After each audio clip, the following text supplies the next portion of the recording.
இயேசுவின் பவனியிலே இயேசு கண்ணீர் விட்டு அழுகிறார். எருசலேமே எருசலேமே, உனக்கு கிடைத்த இந்த நாளிலாகிலும் உன் சமாதானத்துக்கு ஏற்றவைகளை நீ அறிந்து கொண்டால் உனக்கு நலமாயிருக்கும். உன்னை சந்திக்கும் காலத்தை நீ அறிந்து கொள்ளவில்லையே. நீ இப்படி வாழ்ந்தால் சீக்கிரத்தில் மிகப்பெரிய தீங்கு உனக்கு வரும்.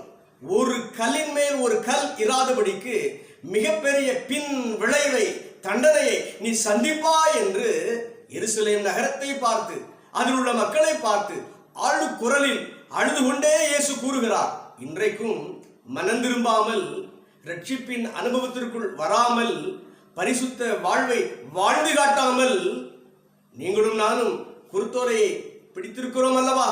அநேகர் இப்படிப்பட்ட ஆவிக்குரிய எக்ஸ்பீரியன்ஸ், ஹோலினஸ், அதுக்கு முக்கியத்துவம் கொடாமல் குருத்தோலை பிடித்திருக்கிறோம் அல்லவா?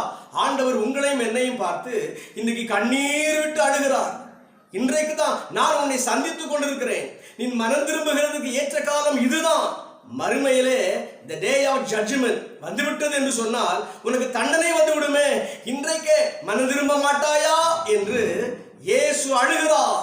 அவருடைய அழுகுரல் உன்னை மாற்றட்டும்.